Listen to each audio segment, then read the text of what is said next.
on his way. Devil is on his way. Devil is on his way, motherfucker. The devil gonna make you pay. Fall to your knees. Devil is on his way. Fall to your knees. Devil gonna make you pay. Fall to your knees. Devil is on his way. Motherfucker, he's on his... Mountain Murders is an Appalachian true crime podcast. Listener discretion is advised. The show contains graphic language and depictions of violence. It may not be suitable for all audiences. We say fuck a lot. Hey, y'all. Welcome back to Mountain Murders. I'm Heather. And I'm Dylan. Dylan, what an amazing weekend. It was so much fun. We had our live show at the Lazy Hiker in Sylva, North Carolina, Mountain Murders Live. Fantastic turnout. It was a great crowd, and we got to meet some of our listeners. It was really fun, right? Oh, my God. Got to meet so many new people, and we should give a few shout-outs to some folks. Yes, I'd like to say hi to Tessa and Roy. Yeah, you guys like became best friends. I think me and Roy are besties It now. was like a scene from Step Brothers. Like, did we just become best friends? And Jenny and Kyle. Yes. And Skank Sinatra, you know who you are. And we should give a shout out to the meat department at our local grocery store. We found out they listen to the show. Yes, Mary and the Ingalls Meat Department. Dylan likes your thick cuts. They know what's up. It was really great. Yes, and Natalie, another great listener. Oh my gosh, such great people we met. Totally, Kat. I mean, we had so many fun folks come out, and it was a really great show. Half the time, we don't know what we're doing, if you can't tell. The live show is just about as polished as the podcast. Yeah, it was had its moments, but it was so much fun, and we hoped it wasn't a disappointment. All right, Dylan, we have a couple of new patrons to thank. Yes, today's show is being sponsored by Susan and Kyle. They so generously decided to support the show at patreon.com/Mountain Murders Podcast. And we do so appreciate that. Helps us keep the show going. Dylan, we had a discussion this week. I had a couple of cases ready. What should we talk about? But we really enjoyed and thought the case from our live show was so interesting that we should share it with everyone. Yes, it was a great story. It really, the way it all turned out was very interesting, and we just felt like we had to share it with everyone. Are you ready to get into it, Dylan? Oh my gosh. We're going to go back to 1947. That's a long time ago. Post-war America. A #1 chart hit was Tex Williams' Smoke, Smoke, Smoke That Cigarette. On the silver screen, movie lovers enjoyed hits Miracle on 34th Street, The Bachelor and the Bobby Socker, Odd Man Out, and Forever Amber. The 2-term limit for U.S. presidency came into effect in 1947 following FDR's 4 wins. The Howdy Doody Show first appeared on television. And in Jackson County, North Carolina, the population was around 19,000 residents. A sleepy rural town where folks earned a living farming or worked at the town's tannery or paper mill. Yes, such good jobs back then. But I can imagine the waterways are not very clean around there. Transportation was surprisingly busy in Sylva as the Trailways bus station resided on Back Street, or Mill Street, as people know it today in Sylva, with an average of 13 stops per day. Travelers headed in all directions: Asheville, Atlanta, Chattanooga, and Knoxville, along with passenger trains that made regular stops in town. 39-year-old Jack Hall, the owner of a local taxi, and his wife of less than 1 year, 20-year-old Margie Maples Hall, were making the rounds on an unhurried Sunday night. It was April 20th, 1947, the new moon phase, which meant it was very dark out. With the leisurely pace of a late Sunday evening, the couple parked on Back Street by the Trailways bus station and train depot. Jack Hall was from the Greens Creek community, a section known as Halltown, which it still exists today. A lot of people know that area. If you're in Jackson County, they kind of refer to that community as, over by Halltown.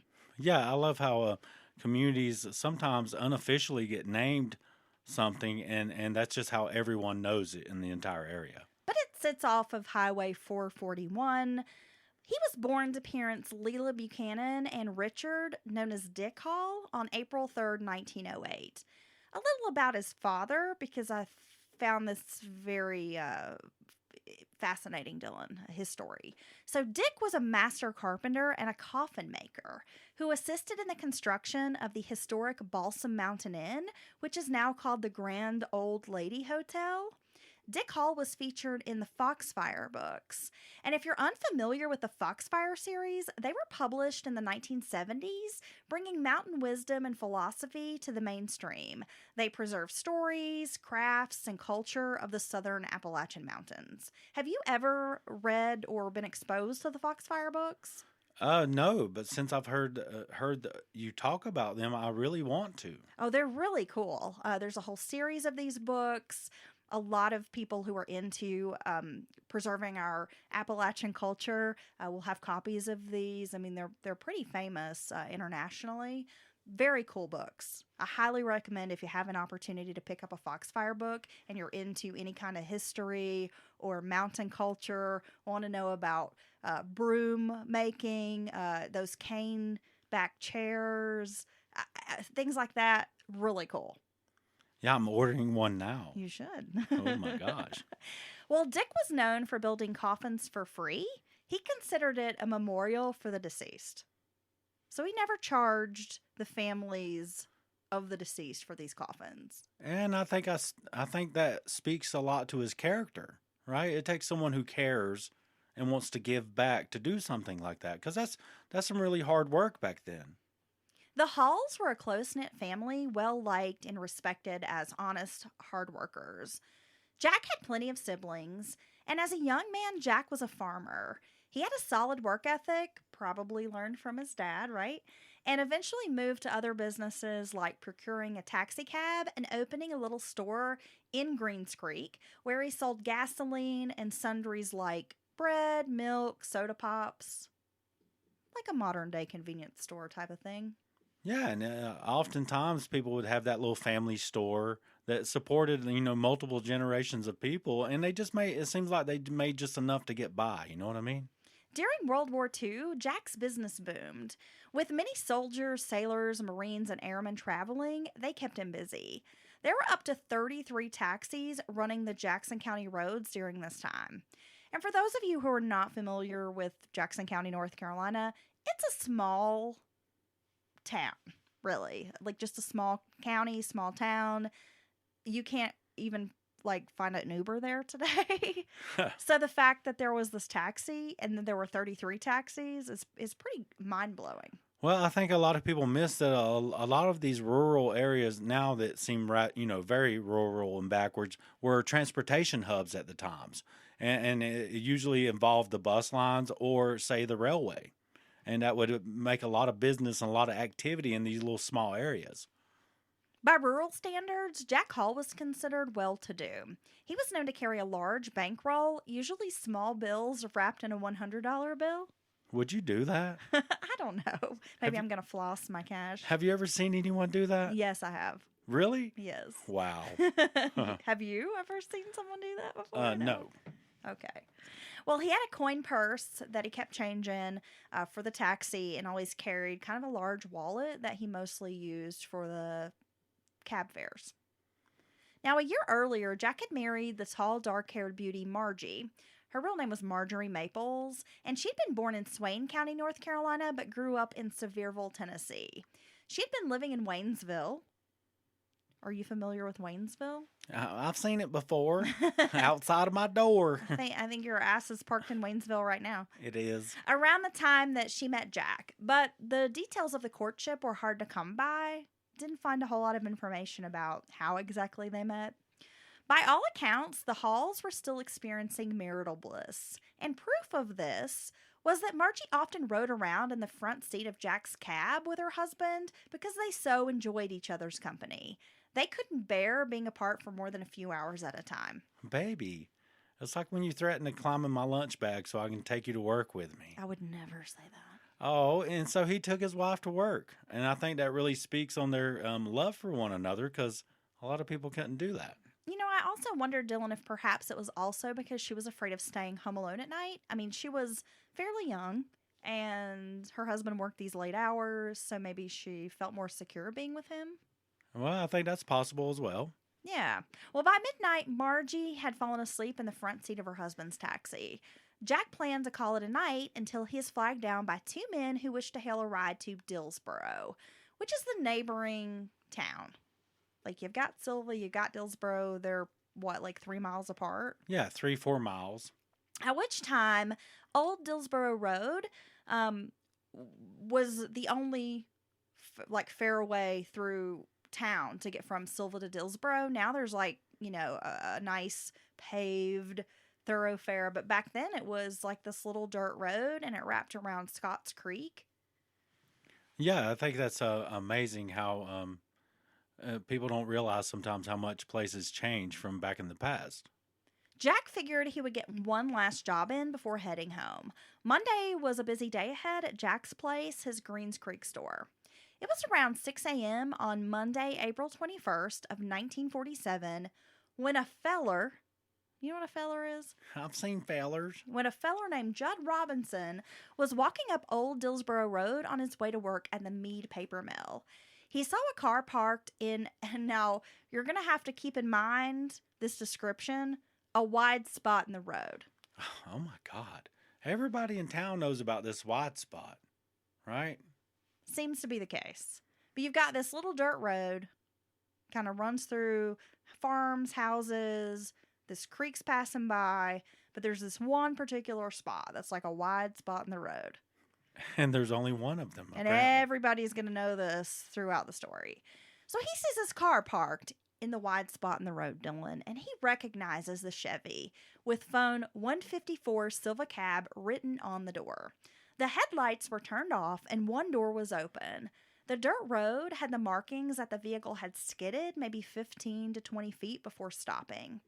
Finding the situation peculiar, Robinson approached the taxi and shouted, "What's going on here?" Yeah, so it's obvious that this, it seems like this car came to maybe an abrupt halt or like kind of crashed off the side of the road, right? Yeah, kind of like that. Well, he received no response. Curiosity got the best of him, and as he made his way closer to the car, Judd was aghast when he saw what was inside. A man he recognized as Jack Hall was lying on his back across the floorboard of the car with his head near the passenger door. Margie Hall was sprawled across the front seat. The pair appeared to be mutilated, Dylan. There was blood everywhere. You know, I think we're a bit desensitized to these types of descriptions and things nowadays because we have so much input on true crime. But, I mean, I could only imagine. You would, literally probably lose your breath when you first see this scene. Approach a car. It's 6 a.m. You You're look probably still half asleep. You have to walk a few miles to get to work. Yeah. Right? It's dark out, probably, or right at dawn. And you find this vehicle and it's like blood-soaked. I mean, who would ever imagine finding that when you look inside of a car? It's hard to, I can't even understand it. Yeah, exactly. Well, Judd stumbled to catch his wits, and then he jetted down the road for help. He bumps into Homer Green and James Clontz, men who also worked at the paper mill. He tried his best to explain this gruesome scene. The three men then made their way to the cab. Green and Clontz decided they would stay with the cab while Judd continued on for help. Now, once Robinson was able to contact authorities to report the heinous crime, Jackson County Sheriff Griffin Middleton was first to respond. He was soon joined by a North Carolina highway patrolman named C.D. Lindsay. Acting with haste, Middleton ordered one of the men to seek out a neighbor who lived close to the crime scene, Dr. Grover Wilkes. Wilkes had grown up on a farm and continued to live in a house on that land that still is there today. So it's still in his family, or? Now, I'm not sure if he still owns it, but the house Dr. Grover lived in, Oh, or okay. Grover Wilkes lived in, is actually still right there. Ooh, I bet it's an amazing house. He knew the exact location of this wide spot in the road, so Dr. Wilkes grabbed his medical bag, arriving at the scene around 6:30 a.m. Asked to render aid to the victims, which were identified as Jack and Margie Hall, Dr. Wilkes checked their vitals. Jack Hall had expired. Dr. Wilkes noted that the man had been bludgeoned with an instrument, and Jack Hall was missing part of his skull, the size of a silver dollar. My God. Can you imagine this? No, I can't at all. And this is just the signs of a very brutal attack. You know, you can call it a bludgeoning or whatever you want to call it. It's just, this is the worst. This is a very violent attack. This missing skull fragment would soon be discovered on the road by the cab. Margie Hall was barely alive. She had suffered significant blood loss and a head injury like her husband. She was speedily transported to C.J. Harris Hospital, which was located fairly close to the crime scene, just above the old courthouse at the time. Sadly, around 3 p.m. the same day, Margie Hall was pronounced dead despite all efforts to save her life. She never regained consciousness and was unable to offer any details of the attack. Yeah, I'm sure everyone hoped that she would maybe get better. And from an investigator's standpoint, hey, you know, this is your only witness, the possibility of being a witness. And yeah, that's unfortunate. The coroner, C.W. Dills, arrived at the crime scene. His report stated that, quote, Hall and his wife came to their deaths by the hands of persons unknown using a blunt instrument. Jack Hall's body was then taken to Moody Funeral Home in Silva after a sweep of the crime scene. Sheriff Middleton took the lead in the Hall's murder investigation. He had a double homicide with no motive, no weapons, and no suspects. It was an arduous undertaking. But Middleton sprang into action. He established a perimeter around the vehicle to search for clues. Even Sheriff Middleton knew instinctively how important the first 48 hours are in a homicide investigation. Yeah, so basically they're working with maybe visual cues like tire tracks, footprints, maybe, you know, or eyewitnesses. They really don't have a lot to work with back then, right? No forensics. Yeah, none of the blood spatter analysis or any of that trajection or any of that, right? And with this being such a small town, I'm not certain, but this may have been like the first murder investigation he even worked on.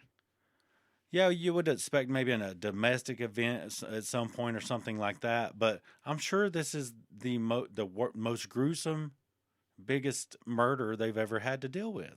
And I'm sure they're very inexperienced in handling a case like this. But Sheriff Woods, or Middleton.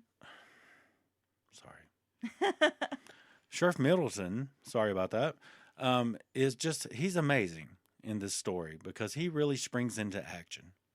He would need to build an investigative team to seek suspects or a suspect. He called the SBI and other regional agencies to assist, and the SBI is our State Bureau of Investigation here in North Carolina. Patrolman Lindsay joined the team along with Silva Police Chief Don Davis. Deputies Frank Allen and Thad Cowan offered their help. Cowan was the jailer, Dylan, and he was offered living quarters behind the jail itself. So he's basically on call 24/7. Yeah, would you want a job like that? Well, I mean, you know, I guess it's how often do they put anyone in jail? You know, a lot of the time, maybe he's just kicking it out behind the jail, hanging out, having a cigarette. Oh, yeah. Yeah. 2 more Silva police officers, Jim Mason and George Evans, were assigned to the task force. Others from nearby cities, Franklin, Bryson City, and Waynesville, were affixed to the crew. The investigative team was rounded out with the assistance of an SBI agent named H.W. Zimmerman from Asheville and a U.S. Marshal named Charles Price. Marshal Price was the first to bring forth a theory. The motive was simple: robbery or just plain old malice, which is the intention to do ill will. So that's interesting to have a term like that. Like, you know, I think that was an old school shitbird.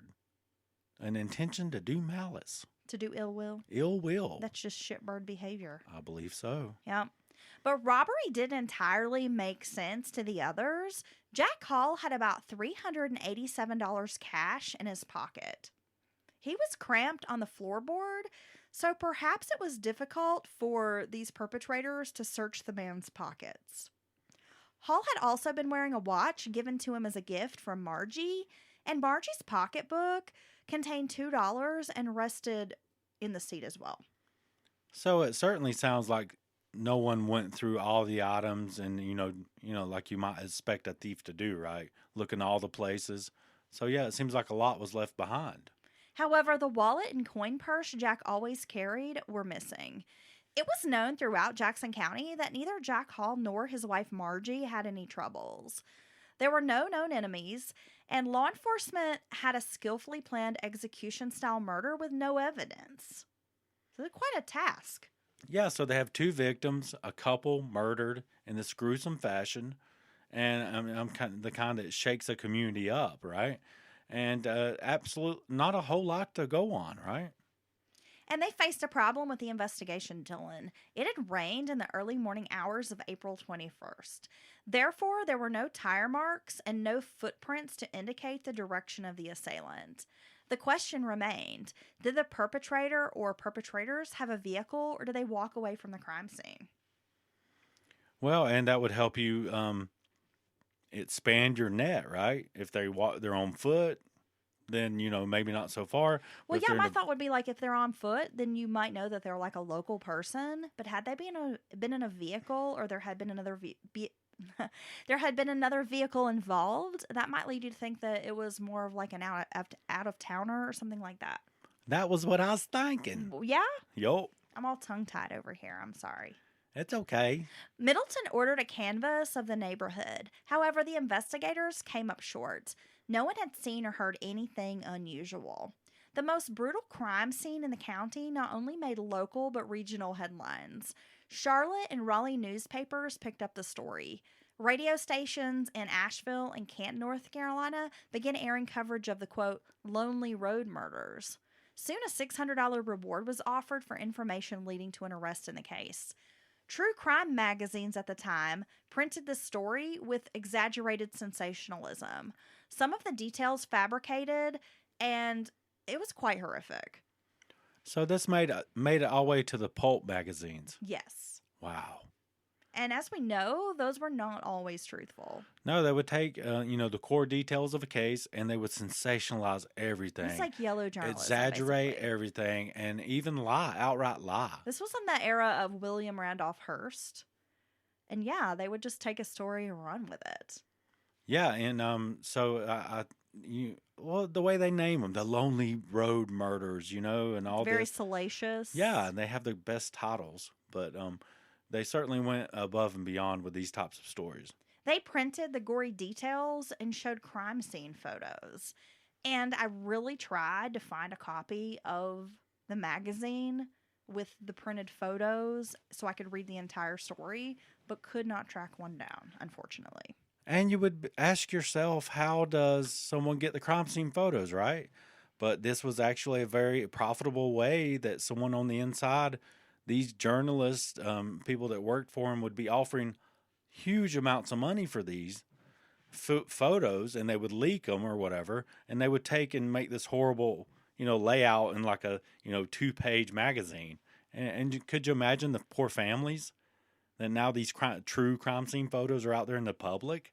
I know, but It's disgusting. But are we part of that? And because I think it just goes to show that people have always had a fascination with the macabre and perhaps true crime in general. But I mean, I don't know. Are we exploiting these cases? Because I mean, we're all doing something very similar when we watch true crime documentaries and we listen to podcasts. Well, that's a great question, and I think to a degree, certainly you can't say we don't to a degree, but in my mind, I have like lines drawn, right? There's part like the autopsy report for one thing. I don't think it should always be so public and discussed openly amongst the public. I think that should be family knowledge. You know what I mean? To a degree, or maybe it's released just to investigators. It's just some of the stuff's too public. Well, it almost seems like a HIPAA violation. 911 calls. I don't think those should be so easily accessed by the public outside of a court proceeding. They're pretty troubling sometimes. Because those are personal moments, right? And I've listened to those in the past and be like, I shouldn't be listening to this. This is this person in this most horrible moment. And their emotion and it's not right. And I typically don't listen to them. So I guess I have little small lines like that. But am I still doing it? Yeah, to a degree. Right. We all doing it. The first tip to come in was from an actual Silva police officer, Dylan. The officer recalled having seen a pair of, like usual suspects near the bus depot on Sunday night around 9:30 p.m. So likely characters he already knew and has had multiple contacts with. Yeah, that's a good way to describe these folks. Robert Messer, known as Bob, was a day laborer who liked to drink. He was usually found downtown at night and often used taxis to get home. The police officer asked Messer, to stop. He frisked him. He didn't find any whiskey on his person and did allow Bob to go on despite his intoxicated appearance. So I'm thinking of the town drunk from Andy Griffith. So it's Otis. Basically. Okay. You got these guys. When I was growing up, people called them winos. And not all of them were like homeless guys, but they were the ones that would get drunk in public, stagger around. Cops would have to come tell them, like, you need to get on home or whatever. I think a lot of people who grew up in small towns maybe know what we're talking about. Here's the thing about a wino. They're never going to bother you. They're going to sit around. You'll see them around a bridge or whatever, having a drink in the middle, 9 o'clock in the day, in the morning. But they're never going to hurt or bother anything. They're just the old such and such, Bill or Jim or Tracy. Well, I I'm think not a Tracy. with some of these town drunks, I mean, you sometimes they might get a little rowdy. They might catcall someone here or there. Ooh. You know what I'm saying? But Yeah. most of the time, they're just, they just want to be drunk. Yeah, they're not going to bother anybody. So Bob was kind of that guy, he was always downtown and they would just have to tell him, like, you need to move on. Another man named Earl O'Dear had also been seen near the bus depot on Sunday night, and both of these men were kind of known for their public drunkenness. A check of the bus schedule showed there were trips to Atlanta and Knoxville on Sunday evening, so Sheriff Middleton tasked his investigators with tracking down every passenger on the bus for an interview. Well, that seems like a tall order. That's why Middleton needed a task force to handle the legwork involved in this investigation. Yeah, so we can't forget they have to go physically find each person. 1947. Yeah. We don't have internet. We don't have cell phones. You can't just send a fax, an email. Yeah, and their alibi involves, a 300-mile radius, basically. And so they have to go just to, run down all these leads, literally. A woman named Doris Ash came forward telling law enforcement that she had seen both Messer and O'Dear around 8 p.m. in Dillsboro. The men had invited her to Knoxville later that evening, but she had declined the invitation. She was like, there is no way I'm going to accompany these two fools to Knoxville late at night. And that was likely they had been drinking, and she probably knew that. And that was a good call on her part. Another man had spotted the two together near the old Silva High School, which was by Scotts Creek Bridge, going west towards Dillsboro. But before O'Dear and Messer became key people of interest, law enforcement went to their homes on Monday just to ask a few questions. The men were gone to Knoxville, according to their families. They were not expected to be back until late Monday night. So this definitely piqued Sheriff Middleton's interest. As it should. A little about Robert Messer. So 20-year-old Bob was tall, muscular, he had a dark complexion. He lived with his widowed mother and was said to be biracial. His father had been black and his great-grandmother had been Native American, and his mother was white. Bob always wore bib overalls, and he earned a meager living as a handyman and a day laborer on local farms. Bob Messer had no formal education and was illiterate, which was probably not uncommon at this time. Yeah, that's a good point. I don't think that was. I think there was other people that were illiterate that Bob knew, right? I mean, it just wasn't a formal education. Wasn't as big a deal, right? It only went so far. Well, in these small communities, rural areas, Appalachia, and anywhere where agriculture was the family's source of income, there were a lot of kids who didn't grow up going to school. They stayed at home and they worked on the farm. Yeah, and if they did, come harvest season or some particular times in the year, they just didn't go to school for weeks because they're at home helping. Exactly. So kids would go to school maybe a couple of months out of the year, and then the rest of the time they were working the family farm. Yeah. Well, Earl O'Dear was the son of a Dillsboro blacksmith named Lonnie O'Dear. Lonnie was the kind of man who did whatever it took to make a dollar. He plowed fields with mules, did a bit of logging, and worked as a rock mason. Earl O'Dear had a third grade education and a driver's license, unlike Messer. He also owned a car. Earl was married to a woman named Virginia, and they had recently had a baby daughter together named Gloria Jean. He mostly worked as a day laborer doing farm work, often alongside Bob Messer. The duo, as I mentioned before, were also like drinking buddies. So you're going to see these guys around together a lot, right? If you see one, you see the other. They're out bullshitting, kind of just kicking it. They probably palled around. Yeah, definitely. Ooh, palled around. Yeah. That's what I meant. Like you and your new friend Roy, you guys were kind of palling around after the show. That's my buddy. Talking about all the moles in our yard that you want to kill. And when I say that, I don't mean like a skin condition. I mean like the Caddyshack type of gopher or some shit we have I was kicking it with Kyle, too, and Jenny. plowing these fucking holes in our yard, man. And Natalie. Tunneling through the grass. Damn those moles. Oh. Oh, my God. Help me, Roy. Middleton was growing impatient and desperate to speak with Messer and O'Dear. So he planned to set up a roadblock on Newfound Gap in the Great Smokies National Park, a spot where his authority ended. Middleton would set up the roadblock and catch the pair entering Jackson County from Tennessee. But before the officers could enact their plan, O'Dear and Messer showed up at the sheriff's office around 8:30 p.m. on Monday, April 21st. The men, Messer and O'Dear, gave nearly identical statements. So, and what does that lead you to believe when people give nearly perfectly identical statements? They're rehearsed, They're rehearsed and they're lying. and they're lying. Because people typically have small details that are different. They saw a situation differently or experienced a moment differently. It's all about perspective. So that's obviously coached. According to the men, on Sunday evening, they had left at 9:30 p.m. for Knoxville. When they arrived in Tennessee, it was around 2 a.m. The men chatted in their car and finally got a room around 4 a.m., paying $1 apiece. Can you imagine a hotel room for $1? No. So this is why I find the story to be bullshit, Dylan. These two men traveled from Sylva to Knoxville. It took them several hours to get there. They've been in the car for several hours together. Then they're going to say they sat in a parking lot in the car for another 2 hours talking before they got a room. It sounds like our first date. No, but and we have to bear in mind they're on a 2-lane road through the national park, basically, as far as the route they're taking. They're not Oh, on actually, they didn't even go through the national park. We're going to find out later on. Oh, really? So they went like through Haywood County, Madison County, over into Tennessee that way.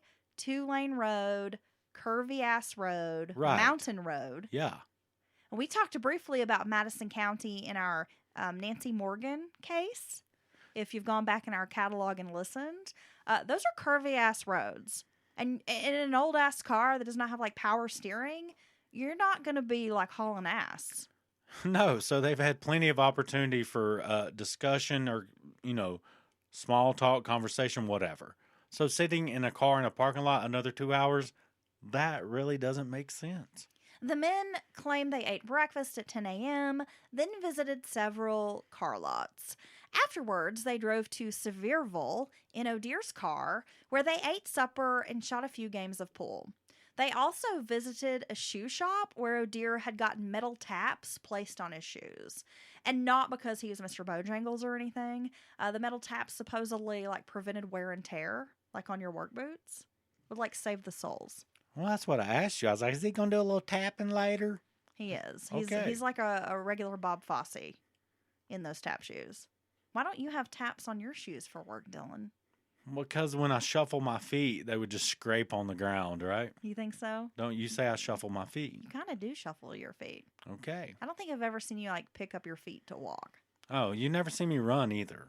No. It scares people when I run. Does it? Yeah. Oh my! When we're finished with the podcast, I'm going to take you out on the street and I'm going to make you run. They never expect me to move that quickly. I want to see a sprint. because Can inside I of film you sprinting and we can post it on social media for everyone to see? no Well, you're acting like you're a regular FloJo over there.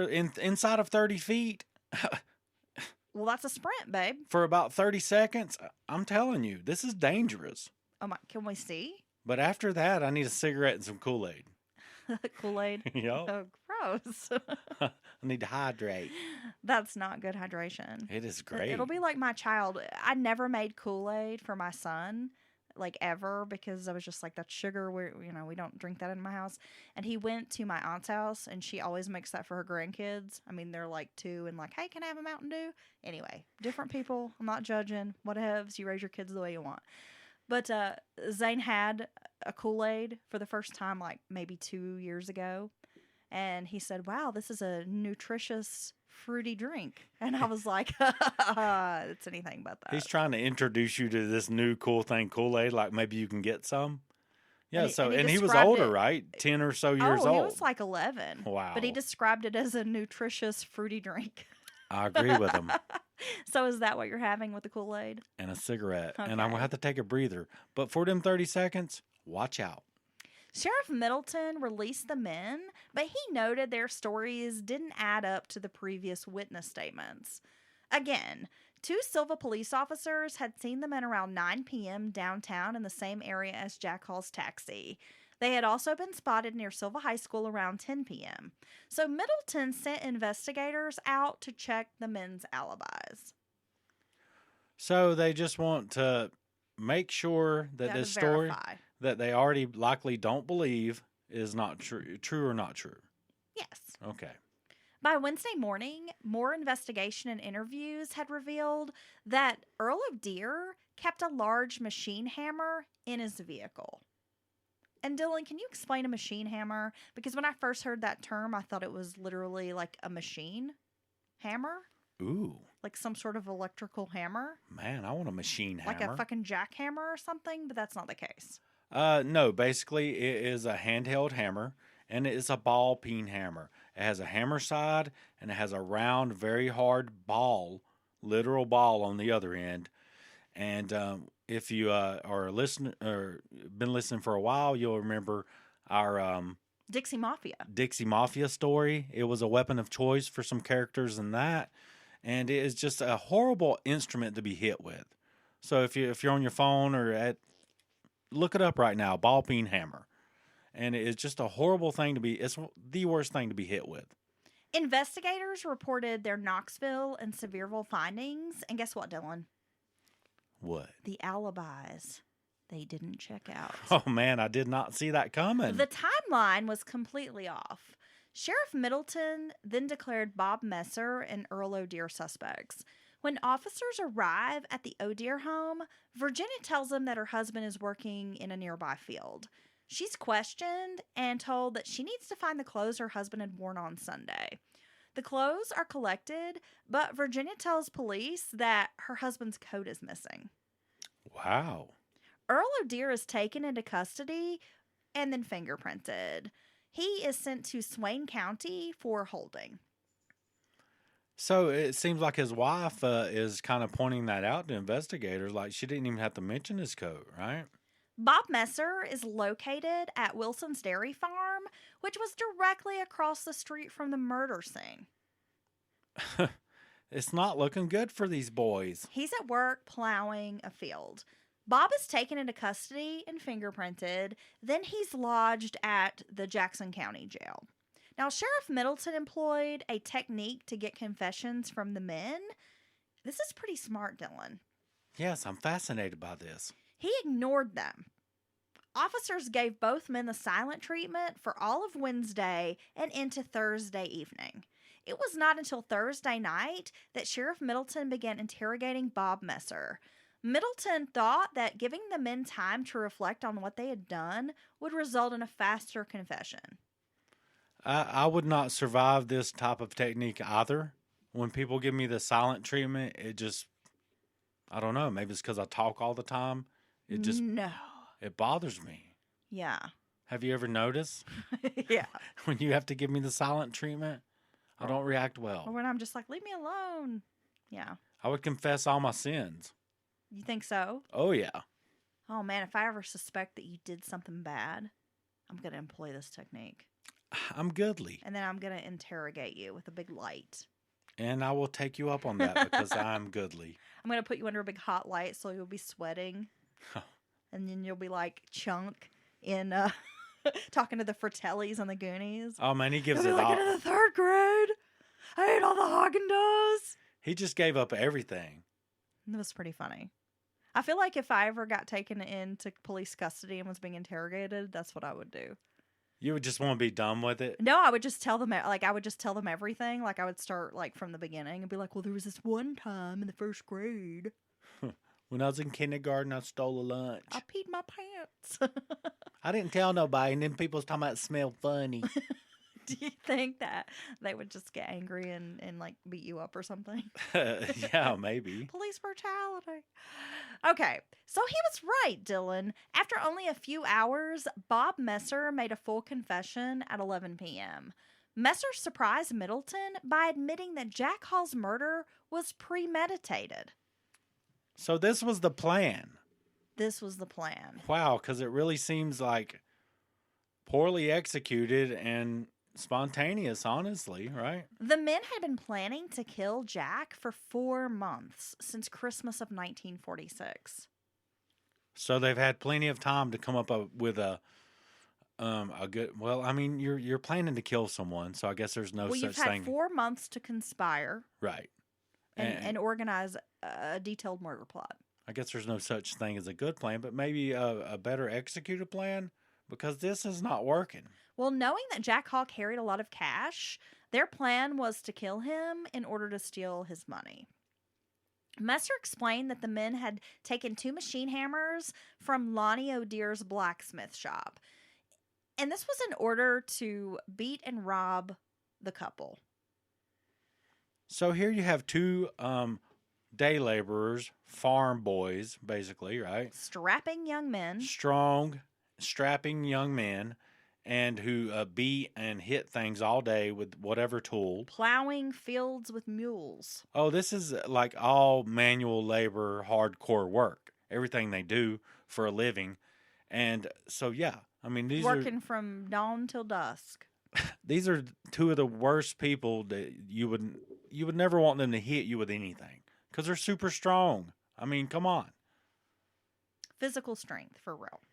So Messer then told detectives they had thrown the hammers into Scotts Creek at the bend in the road near Dr. Wilkes's house.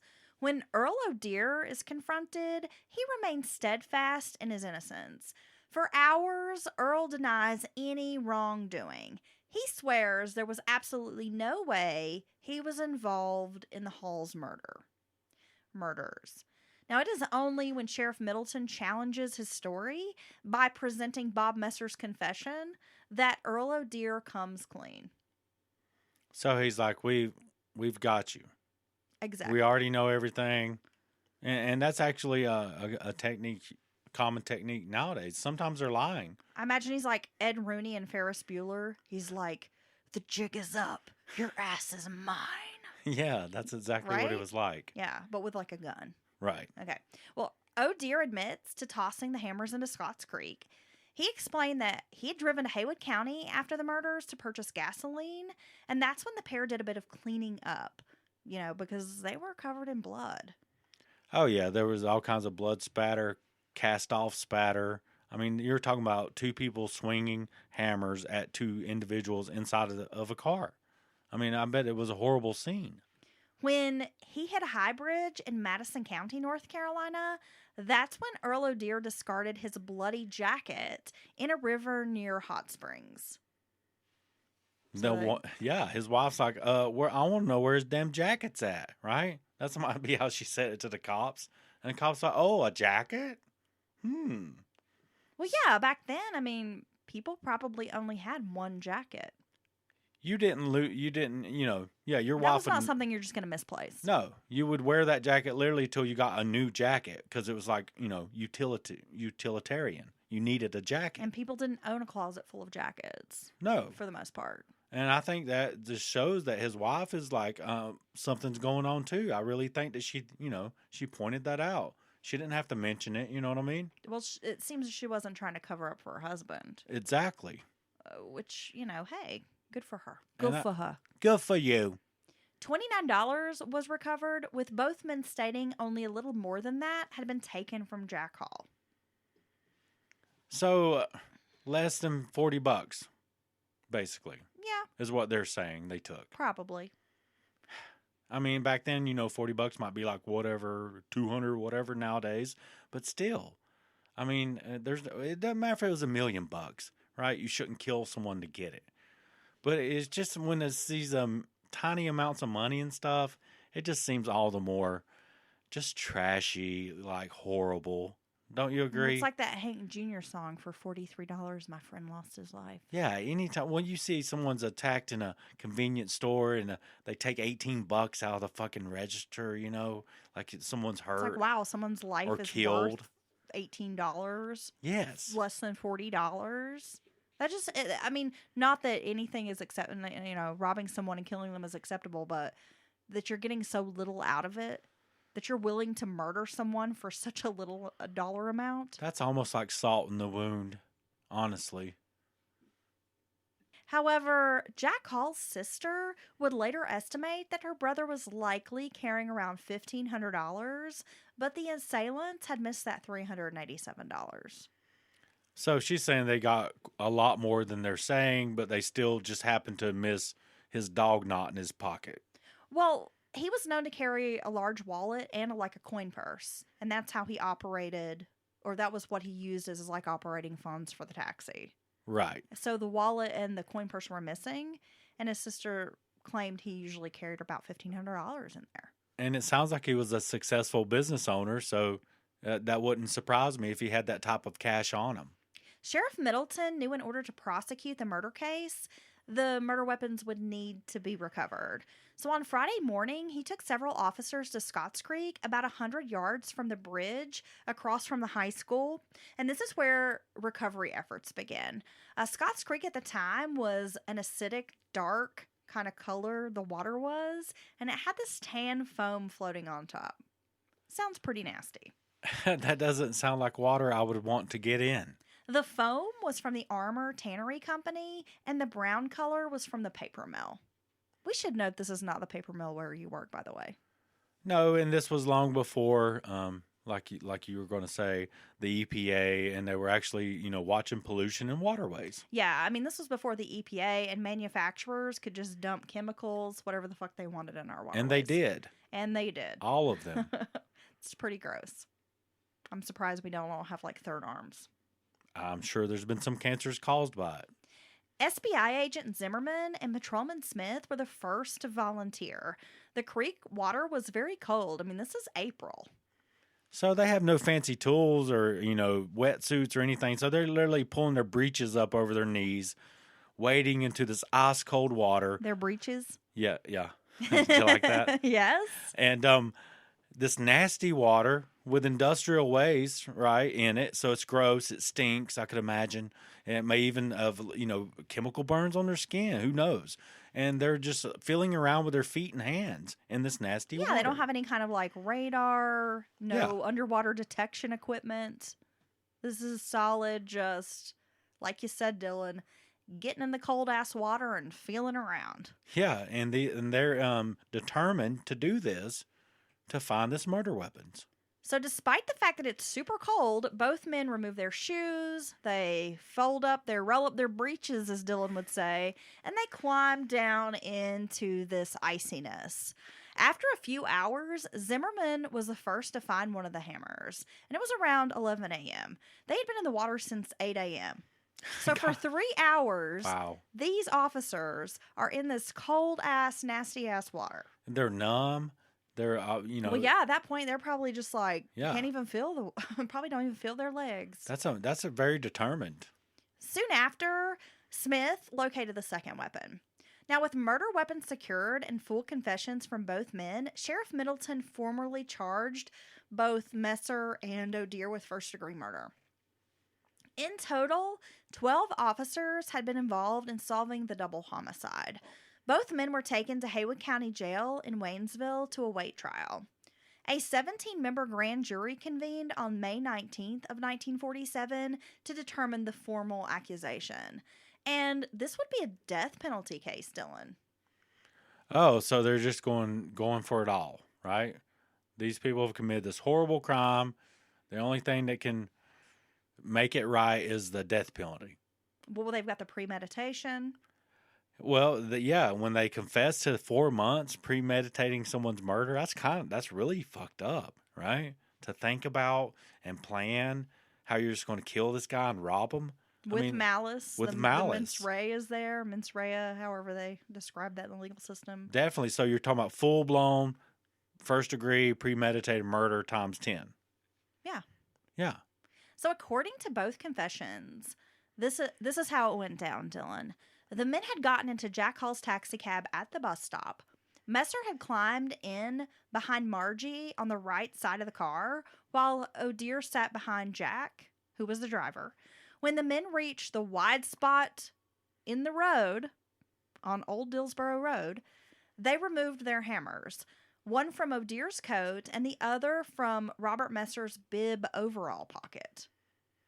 So they both have these concealed weapons, basically, and they're ready to strike. They kind of signal each other, pull out the hammers at the same time. From there, the men began a blitz attack. Bob Messer claimed that he had not intended to kill Mrs. Hall, only knock her out. So that's one thing to point out. The presence of his wife, Jack's wife, it did not even deter these guys. Like you would imagine, like, oh shit, somebody's with him, be it his wife, his brother, another fare. We should do this some other time. They were just like, we're going to do this. And I guess if you can kill one person, it doesn't bother you to kill two, I guess. O'Dear's initial blow was so hard, the hammer stuck in Jack's skull, which left a hole when he pulled it out. Because remember, he had that silver dollar size hole in his skull. And likely that's when there was a cast off piece of Jack's skull flung into the street. The men then exited the taxi to look for money. Afterwards, O'Dear got into the front seat of the car, striking more blows to Jack Hall's head until he was dead. O'Dear described seeing blood, brain tissue, and cranial fluids oozing out. I just don't know how you could do that to another human and know that you're causing this and just see these gory, horrible images that you're causing to this person. I don't get it. And this man, he's with his wife. You're going to do this to his young wife? Yeah. I mean, your buddy's beating the woman the same way. I mean, I don't know. Monsters. Monsters. Yeah, that's the only thing that explains it. Once the formal indictment was handed down, the two men were represented by Haywood County attorneys Roy Francis and Charles Smathers. Bob Messer's defense immediately tried to argue the grand jury's indictment by stating that Bob was biracial, and the grand jury had excluded African Americans. The judge heard this argument in open court, but allowed the all-white jury to stand. And this boiled down to the fact that the census information filed by Messer and his mother had conflicting details about his race. So in the census, they're basically saying they're white? Is that what I'm getting from this? Yes. So they're identifying, according to the census, as white. Yes. Okay. And the men would stand trial together, which I thought was pretty interesting. Yeah, and we discussed this, and I think with the evidence, everyone can admit there's a lot of evidence, let alone the confessions and all the eyewitness statements and just the good investigative work. It doesn't matter if it was, in this case, 12 black jurors. I don't think they would let them off. But that's just a feeling I have. Both men pled not guilty. And the judge then ordered that the jury be drawn from Macon County to be impartial and fair, as the story had spread widely across Jackson County. The potential jury pool included 150 names. 5 of those were women. Wow. So that's a lot of people, right? That's a lot of people. That's a big pool. So they try to give them a change of venue in the sense by getting jurors from outside the area. And I think that was fair on the judge's part. And so, yeah, that's a really big pool they're pulling from. Some paid fines to be excluded from jury duty, which was something I did not know you could do. I'd never heard that until you said, you found that information in this story. That must be like an old, like kind of an antiquated law that's fallen by the wayside. And what's funny is most everybody groans about getting jury duty, and I bet a lot of people paid the fine. So it was actually generating revenue, which is very interesting. Well, this brought the pool down to 126. Finally, a 12-man panel was chosen. The trial began on May 22nd, 1947 at 9 a.m., drawing a large crowd. So if you remember, they were formally indicted by the grand jury on May 19th. And this trial is beginning May 22nd.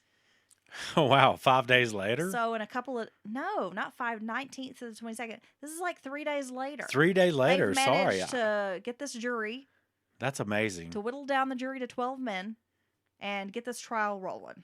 So they're not playing around. This is swift justice. They're not messing around. And it drew a large crowd. There are photos that you can find, archived photos of people sitting up in the gallery, the second floor balcony in the courtroom. Packed seats, no standing room. This was a spectacle. Well, and it points out that for a very long time, the Victorian era that we know of, that we've had this fascination with this type of story. And I think it is just people want to witness justice as it in motion, kind of. Earl O'Dear held his baby daughter in his lap before the trial started, while Bob Messer visited with his mother. I just don't feel like that would stand today. Courtroom decorum. I don't feel like they're going to allow a murder suspect, a charged murder person. I don't know why my mind is escaping me. A murder person. A murder person to sit in the courtroom and play with their baby before the trial. Yeah, you're talking no handcuffs, no shackles, which I'm not saying everyone, but and he's just kind of relaxed, hanging a murder out, person. hanging out with his He's a relaxed murder person. his friends and his fam. They're having direct contact with him and He's stuff. holding his baby and bouncing her on his knee and stuff. They would never allow it. Never. And it was also almost like a photo opportunity for the defense to oh shucks, this guy couldn't have done this. Just a good family man. Yeah. Look how good he is with his baby. Well, the defense strategy was simple. There was a third person involved. Though there was plenty of evidence, several confessions, witnesses that placed the men in and around the crime scene, the defense is still trying to argue there was a third person, but they never actually named the other people involved. There's nothing in this case or file even hinting at a third person. So I can appreciate the defense is trying to come up with some kind of a game plan and introducing the, even outside possibility that it is someone besides your defendant is actually, frequently used in defense strategy. It's the damn one-armed man. Yeah, but you need... Or the bushy-haired man, right? You have to explain why it's a third person, right? You can't just say, it was somebody else. That's what we're going with. They just don't even know who he was. He just showed up, was like, let's do this, and then rolled out. I don't have any facts or details, but I can tell you for sure I know that it was a third person involved. Somebody else there. There you go. I mean, come on. Why even put up a defense? Well, I told you at our live show, I said it's like the guy who hangs out all weekend. He's supposed to be preparing his strategy and stuff. The attorney? Yeah, the attorney on the team, and he's getting drunk, and he shows up Monday morning, hungover, and he's like, ill-prepared because he's been partying. Let's just go with this a third person. It must have been a gremlin. There you go. There was a gnome. Ooh. Right? Killer gnomes. Yeah. Could that be a franchise? Yeah. I think so. That'd be terrifying. Nobody steal that. That's ours. There's probably one already out there. But anyway. So deliberations were finished in 3 hours and 10 minutes with a unanimously guilty verdict. The verdict was handed down 1 month to the day since the Hall's funerals were held on April 23rd. I don't know if this is typical of the time period, but this blows me away. And this is swift justice. If you do this, if you kill a person in this manner or treat another human like this, you will be dead inside of a month or two. And when we all hear death penalty, that's how it's supposed to work in my head. You know, outside of appeals and making sure they're really guilty and all that. It's just, but when you hear that people live 15, 20, 18, 20 years on death row, that doesn't make sense to me. How is that justice for the family? Both were sentenced to the gas chamber. And what do you know about the gas chamber, Dylan? I know you were kind of digging in a little bit about the various, I guess, chemicals that are used in a gas chamber. You piqued my interest in this story because of this story. But in the gas chamber, they either use a poisonous or an asphyxiant gas. So you have like a cyanide-based poisonous gas, which is going to be a really horrible way to go, I would imagine. Or you have things like carbon monoxide and some other things that just basically remove the oxygen from the chamber. And those are said to be... Less painful? You basically just go to kind of pass out, go to sleep in that environment. But I never knew that I always thought it was like all poisonous gas. So I thought that was very interesting. Deer and Messer were transported to Central Prison in Raleigh, where they sat on death row with 3 other inmates, all of whom were African American. The other death row inmates were Jethro Lampkin and Richard McCain. They had actually murdered a Charlotte bookkeeper together. So again, we've got a pair of murderers. So you have 2 pairs of murderers. Yep. And then a guy named William Cherry, who was also a murderer, or who had committed a murder. So the men had 45 days to appeal their sentence, and on August 15th, both attorneys filed a withdrawal of appeals. So the execution date was set for October 3rd of 1947. Oh, wow. So they're just like... Boom, boom, boom. There's no new evidence. There's no way we can actually move forward with the appeal, I would assume. And so we're done. Yeah, I guess both of the men just accepted their fate. Like, we're just going to, we're taking our sentence. Now, the execution of 5 felons at once would be the most ever put to death in one day by the state of North Carolina. 5 people executed on the same day. Scheduled to die on the same day. But it even goes a step further than that, doesn't it? What do you mean? You said they were in the chamber together. Yeah, so when they executed them, and I'll get to that in a second, Dylan. I'm sorry. It's okay. It's fascinating. I'll just go ahead and mention it. So when they actually put the guys in the gas chamber, they put Bob and Earl in the chamber together and killed them at the same time. I've never heard of anything like that. It took 12 minutes for them to die. Well, you know what? Good. I'm sorry. I know there's people, it's a big conversation on capital punishment, but I think that's what they did to those people was horrible. And it seems like it was really them. I'm convinced by the evidence. Are you? Yeah, they did it. And I think they should die for that. I mean, but, we could talk about that some other time. Well, before his execution, Bob Messer, remember, he was illiterate. He had a letter transcribed to his mother and sister. Earl O'Dear wrote a statement to be read at his funeral, which included Romans 6:23, quote, "The wages of sin is death." By the way, Earl found religion while he was on death row. Like, he became a born-again Christian on death row. And that was kind of one of the reasons why he didn't want the appeal and seemed to just accept his sentence, because he was like, I admit, I did wrong. Yeah, it sounds like... And I deserve to die for what I did. Yeah, and... I can't fault someone for having that thought there in the end. I think it's the last shred of dignity and respect that you can get is admitting that. Jack Hall was buried in a Dillsboro cemetery, while his wife Margie was taken to her hometown of Pigeon Forge, where she was laid to rest at the Pigeon Forge Baptist Church Cemetery. And I found it strange they weren't buried together. I mean, traditionally, husband and wife will share, the same grave, the same plot. And I just thought that was odd. Yeah, we talked about this, so we don't know if it's maybe they already had family plots. That was common too, to buy a whole plot for your family and kids. Or if maybe there was someone who didn't want them to be buried together. It's kind of interesting. Yeah, or maybe because they hadn't been married for very long. Yes. Their families didn't bury them together. The honeymoon phase was actually, people...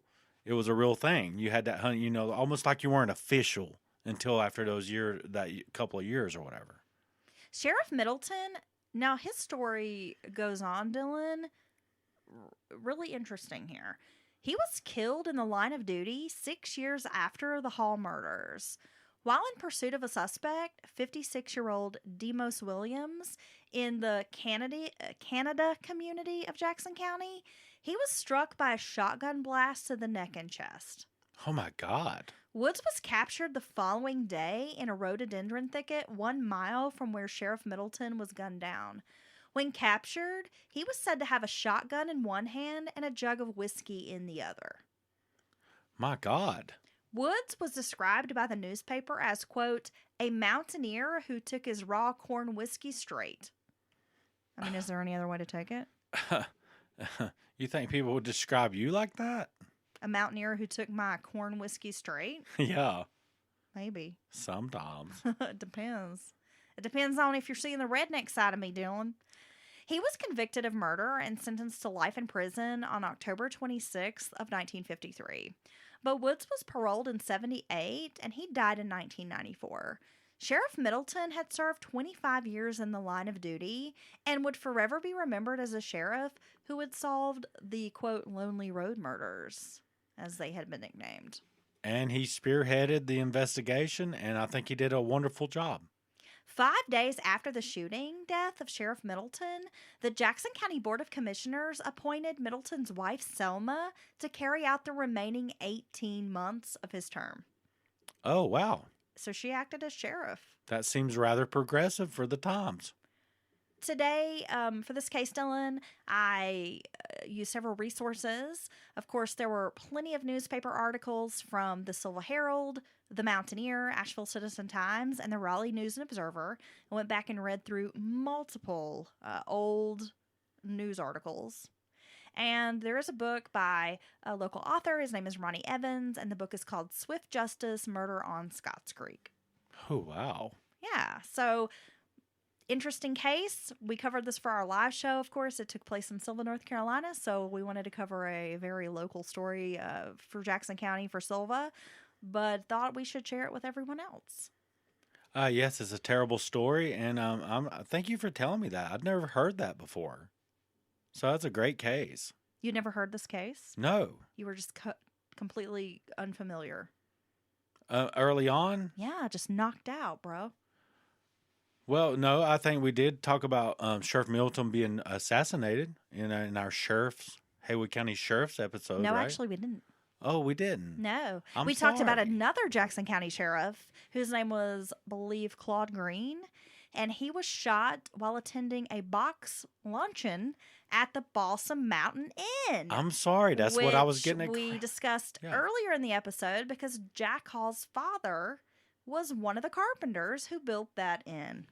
Dude, the connections, right? Small towns. 7 degrees of bacon. It's actually 6 degrees Oh, of separation. Kevin 7 Bacon. degrees of bacon. Okay. yeah, yeah. This man. Sorry. But yeah, that was a really great story. And thank you for digging that out. And I think it made a great live show. We appreciate everyone that came out. We had a lot of fun. And we're just going to keep on moving.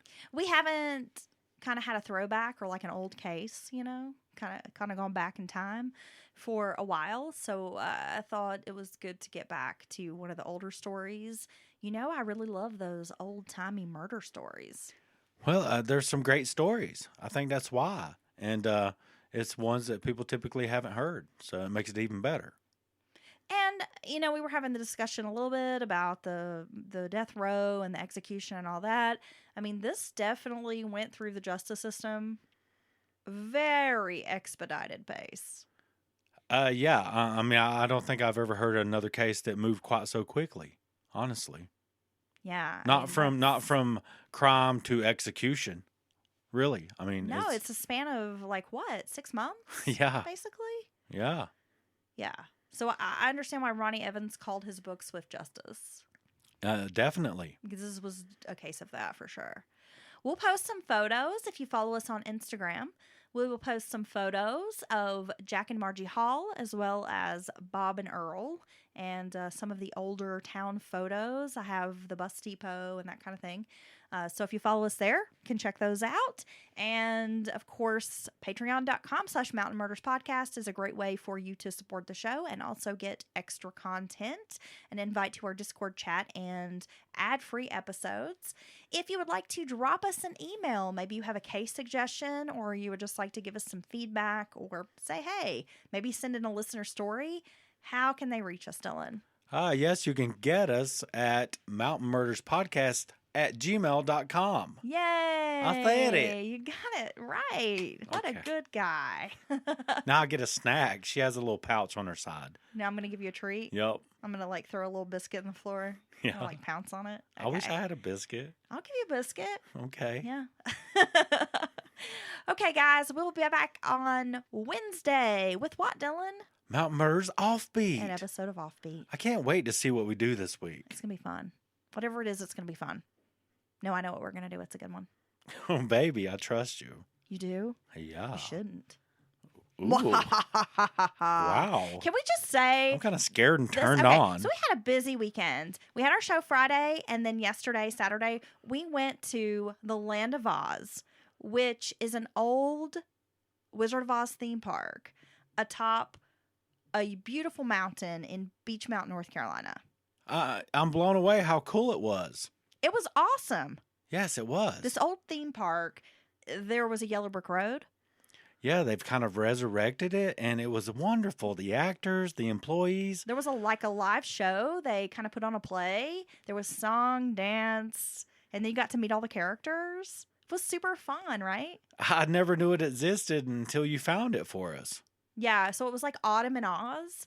It was kind of chilly up there. I was surprised at how nippy, I guess, fall is in the air, right? Well, it was also some of the most beautiful. I must say, Boone, you have a beautiful area. Beach Mountain, gorgeous. Yes, it was some of the most striking views I've ever seen in the Smoky Mountains or in this area. Yeah, Blue Ridge Parkway Yeah. in that area. Absolutely gorgeous. Highly recommend. If you're in the area, if you've ever considered checking out the Land of Oz, of course they're not sponsoring the show, but if you'd like to, hey, we're open to that.